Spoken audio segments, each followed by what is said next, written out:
Hello बच्चों, आज के इस वीडियो में करने वाले हैं कक्षा 9 में सामाजिक विज्ञान अर्धवार्षिक परीक्षा 2025-26 का असली क्वेश्चन पेपर लेकर आ चुके हैं। तो बच्चों को बिल्कुल भी टेंशन नहीं लेना है, क्योंकि आपको असली क्वेश्चन पेपर का पूरा सॉल्यूशन इस वीडियो पर मिलने वाला है।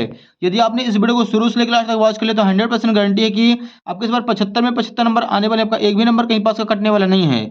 चलिए बच्चों, बिना टाइम वेस्ट किए सबसे पहले आप देख सकते हैं पेपर का फ्रंट पेज आपका कुछ इस टाइप का होने वाला है। एंड जो क्वेश्चन बच्चों इसके अगले पेज से दिए गए हैं, तो यहाँ पे बिना टाइम वेस्ट किए सबसे पहले देखने वाले क्वेश्चन नंबर फर्स्ट है हमारे सामने। निम्नलिखित प्रश्नों में से सही विकल्प का चयन कर लिखिए। पहला क्वेश्चन है, भारत किस महाद्वीप का हिस्सा है? इसका आंसर करना है ऑप्शन नंबर बी, एशिया महाद्वीप का। सेकंड क्वेश्चन है, इलाहाबाद में किन नदियों का संगम स्थल है? इसका आंसर हो जाएगा बच्चों ऑप्शन नंबर आ, गंगा और यमुना।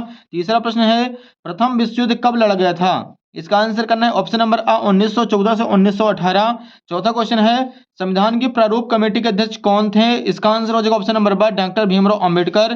पांचवा प्रश्न है, भूमि मापने की इकाई है? इसका आंसर करना है ऑप्शन नंबर द, हेक्टेयर। छठवां क्वेश्चन है, बंगाल में किस वर्ष अकाल पड़ा था? इसका आंसर हो जाएगा ऑप्शन नंबर आ, 1943। तो बच्चों यहाँ पे क्वेश्चन नंबर फर्स्ट अपना कंप्लीट हो चुका है। इसका आप लोग फटाफट स्क्रीनशॉट ले लीजिए। अगले क्वेश्चन के लिए मूव करते हैं नेक्स्ट पेज पर। यहाँ पे देखिए प्रश्न क्रमांक 2 है, रिक्त स्थानों की पूर्ति कीजिए। पहला प्रश्न है, ब्रह्मपुत्र नदी को तिब्बत में सांगपो नाम से जाना जाता है? तो पहले का आंसर हो जाएगा सांगपो। सेकंड क्वेश्चन है, कार्ल मार्क्स ने दास कैपिटल नामक ग्रंथ की रचना की थी? तीसरा प्रश्न है, लोकतंत्र नागरिकों का गरिमा और स्वतंत्रता को बढ़ाता है? चौथा है, पालमपुर से दूध को निकट के गांव रायगंज में बेचा जाता था? पांचवा प्रश्न है, 2011 की जनगणना के अनुसार भारत में साक्षरता दर 74.04% थी? छठवां क्वेश्चन है, मतदान करने वाले को मतदाता कहते हैं? तो यहाँ पे बच्चों सेकंड क्वेश्चन भी अपना कंप्लीट हो चुका है। नेक्स्ट देखिए यहाँ पे प्रश्न 3 है, निम्नलिखित जोड़ियों का सही मिलान कर लिखिए। एक साइड आ, दूसरे साइड है। पहला है महानदी, इसका आंसर करना छत्तीसगढ़ में है। दूसरा है ड्यूमा, इसका आंसर हो जाएगा रूस की संसद का नाम है। तीसरा प्रश्न है बच्चों, देश का सर्वोच्च कानून, इसका आंसर करना संविधान कहलाता है। चौथा है, निर्धनता रेखा का आकलन, इसका आंसर करना है हमें राष्ट्रीय प्रतिवर्ष सर्वेक्षण संगठन। पांचवा है, राष्ट्रीय खाद्य सुरक्षा अधिनियम, इसका आंसर हो जाएगा 2013 में पारित किया गया था। छठवां है, चुनाव आयोग का कार्यकाल होता है, इसका आंसर हो जाएगा 6 वर्ष का। तो बच्चों यहाँ पे प्रश्न क्रमांक 3 भी कंप्लीट हो चुका है, इसका भी आप लोग स्क्रीनशॉट ले लीजिए।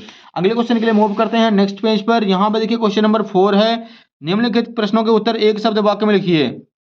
पहला प्रश्न है, शीतलहर क्या है? इसका आंसर करना है एक ऐसी मौसम की स्थिति है जिसमें तापमान में अचानक और काफी गिरावट होती है, जिससे सर्दी बहुत बढ़ जाती है, शीतलहर कहलाता है। सेकंड क्वेश्चन है, भारत का जनसंख्या घनत्व कितना है? तो इसका आंसर करना है 382 व्यक्ति प्रति वर्ग किलोमीटर। तीसरा है, युंग फोक क्या था? इसका आंसर करना है नात्सी युवा संगठन। अगला प्रश्न देखिए चौथा है, नेल्सन मंडेला किस देश के राष्ट्रपति थे? इसका आंसर हो जाएगा दक्षिण अफ्रीका के। पांचवा है, कार्यशील पूंजी का एक उदाहरण लिखिए, इसका आंसर हो जाएगा बच्चों बिक्री। छठवां है, बीपीएल कार्ड किस वर्ग के लोगों को प्रदान किया जाता है? इसका आंसर हो जाएगा गरीबी रेखा के नीचे के परिवार वालों को। तो बच्चों यहाँ पे प्रश्न क्रमांक 4 भी अपना कंप्लीट हो चुका है, इसका भी आप लोग स्क्रीनशॉट ले लीजिए। अगला देखिए बच्चों यहाँ पे प्रश्न क्रमांक 5वां है, निम्नलिखित कथनों में से सत्य अथवा असत्य कथन छांट कर लिखिए। पहला है, लू शीतलहर में चलने वाली गर्म हवाएं हैं, इसका आंसर हो जाएगा सत्य। दूसरा है, भारत में जनसंख्या वृद्धि के कारण एक मृत्यु दर में कमी है, तो यह हो जाएगा असत्य। तीसरा है, भारत की जनसंख्या प्रतिवर्ष 5 वर्ष में की जाती है, इसका आंसर हो जाएगा सत्य। चौथा है, हिटलर आर्थिक संकट दूर करने के लिए उद्योग स्थापित करना चाहता था, इसका आंसर हो जाएगा बच्चों सत्य। अगला प्रश्न देखिए, पांचवा है, मक्का एक व्यापारिक फसल है, इसका आंसर करना है सत्य। अगला है, चुनाव आयुक्त की नियुक्ति प्रधानमंत्री करना, तो इसका आंसर हो जाएगा असत्य। यहाँ पे 5वां प्रश्न भी कंप्लीट हो चुका है। नेक्स्ट देखिए 6वें प्रश्न अगले पेज पर दिया गया है, भारत के 3 और विस्तृत जलराशियों के नाम बताइए। इसका आंसर बच्चों आप लोग यहाँ पे देख सकते हैं। सबसे पहले आपको हेडिंग डालना है उत्तर क्रमांक 6। भारत के तीनों और विस्तृत जलराशियों के नाम है, पूर्व में बंगाल की खाड़ी, पश्चिम में अरब सागर और दक्षिण में हिंद महासागर। अगला प्रश्न देखिए 7वां है, मानसूनी वर्षा की विशेषताएं लिखिए कोई दो।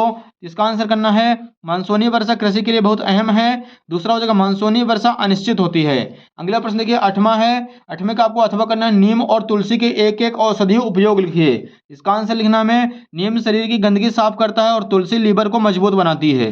प्रश्न क्रमांक 9वां है, मैंग्रोव वन की 2 विशेषताएं लिखिए। इसका आंसर आप लोग यहाँ पे देख सकते हैं, मैंग्रोव वनों में कई तरह के पेड़ और झाड़ियां होती हैं, मैंग्रोव वनों में कई तरह के जीव जंतु पाए जाते हैं। अगला प्रश्न देखिए बच्चों अगले पेज पर 10वां दिया गया है, जैकोबिन क्लब के सदस्य कौन थे? इसका आंसर आप लोग यहाँ पे देख सकते हैं, जैकोबिन क्लब के सदस्य मुख्यतः छोटे दुकानदार तथा कारीगर, जैसे जूता चप्पल बनाने वाले और नौकर व दिहाड़ी मजदूर करने वाले थे, जो समाज के कम समृद्ध हिस्से में आते थे। ये हो जाएगा 10वें का आंसर। अगले क्वेश्चन के लिए बच्चों मूव करते हैं नेक्स्ट पेज पर। यहाँ पे देखिए क्वेश्चन नंबर 6वां है, खूनी रविवार की घटना क्या थी? इसका आंसर आप लोग यहाँ पे देख सकते हैं, रूस के सेंट पीटर्सबर्ग में 22 जनवरी 1905 को हुई थी। इस दिन जार की सेना ने शांतिपूर्ण मजदूरों और उनके परिवार के जुलूस पर गोलियां चलाई थी। हो जाएगा गेरा का आंसर। अगला प्रश्न 12 देखिए, युद्ध के समय जंगल क्यों प्रभावित होते थे? इसका आंसर आप लोग यहाँ पे देख सकते हैं। युद्ध के समय जंगलों में आग लग सकती है जिससे वनस्पति और जीव जंतु नष्ट हो जाते थे। अगला प्रश्न 13 है, वयस्क मताधिकार क्या है, समझाइए। इसका आंसर लिखना है सभी नागरिकों को 18 वर्ष और उससे अधिक उम्र के हैं, उनकी जाति या शिक्षा, धर्म, प्रजाति आदि परिवार के बावजूद वोट देने का अधिकार प्राप्त है, उसे वयस्क मताधिकार कहते हैं। अगला प्रश्न 14 है, पंथ निरपेक्ष संविधान क्या है? इसका आंसर देखिए यहाँ पे, भारत सरकार धर्म के मामले में तटस्थ रहेगी और सभी धर्मों के प्रति निष्पक्षता का भाव रखेगी, इसे ही धर्म निरपेक्षता कहते हैं। अगला प्रश्न 15 है, गठबंधन सरकार किसे कहते हैं? इसका आंसर लिखना बच्चों, जब एक से ज्यादा राजनीतिक दल मिलकर सरकार बनाते हैं तो उसे गठबंधन सरकार कहा जाता है। अगला क्वेश्चन देखिए, अगले पेज पर दिया गया है। यहाँ पे क्वेश्चन देखिए बच्चों, 17 नंबर हमारे सामने है, मानव पूंजी निर्माण में स्वास्थ्य की अहम भूमिका को समझाइए। इसका आंसर आप लोग देख सकते हैं, मानव पूंजी निर्माण में स्वास्थ्य की अहम भूमिका होती है। यह न केवल व्यक्तियों की शारीरिक भलाई को दर्शाता है बल्कि समाज में पूरी तरह से भाग लेने वाली क्षमता को भी दर्शाता है। प्रश्न 18 है, रेशम मार्ग पर टिप्पणी लिखिए। इसका आंसर आप लोग यहाँ पे देख सकते हैं, रेशम मार्ग से बड़े पैमाने पर चीन के रेशम यूरोप, अफ्रीका तथा एशियाई देशों में भेजे जाते थे, इसलिए इस मार्ग का नाम रेशम मार्ग या सिल्क रूट कहा गया है। रेशम मार्ग के जरिए रेशम, चाय, भारतीय मसाले, कपड़े, कीमती पत्थर, सोना, चांदी, शराब आदि का व्यापार होता था। रेशम मार्ग द्वारा संस्कृति, भाषा और विचारों का आदान प्रदान होता था। रेशम मार्ग एक महत्वपूर्ण ऐतिहासिक व्यापार था। मार्को पोलो ने रेशम मार्ग से यात्रा करके चीन पहुंचे थे और वहां की सभ्यता को देखे थे। तो ये हो जाएगा बच्चों क्वेश्चन नंबर 18 का आंसर। अगला देखिए क्वेश्चन नंबर 19 है, औपनिवेशिक सरकार ने बेकार पड़ी भूमि को कृषि योग्य बनाने के लिए क्या योजना बनाई थी? इसका आंसर लिखना है, ऐसी जमीन जिसमें ना तो कोई लगान मिलता था और ना ही उत्पादन होता था को अंग्रेजों ने बेकार में माना था, उसे कुछ खास लोगों को दे दी गई थी और कृषि कार्य हेतु उन्हें प्रोत्साहित किया गया था। कुछ लोगों को गांव का मुखिया बना दिया गया था ताकि वे उस जमीन पर खेती कार्य को ठीक ढंग से करवाएं। यह जमीन चरवाहों की थी जिनका चरवाहे नियमित रूप से इस्तेमाल किया करते थे। ये हो जाएगा क्वेश्चन नंबर 19 का आंसर। अगला प्रश्न देखिए बच्चों 20 का, अथवा आपको करना है, प्रधानमंत्री पद के लिए कोई योग्यताएं लिखिए। तो इसका आंसर लिखना है, पहला पॉइंट हो जाएगा वह भारत का नागरिक हो, वह कम से कम 25 वर्ष की आयु पूरी कर चुका हो। तीसरा हो जाएगा वह लोकसभा का सदस्य होना चाहिए।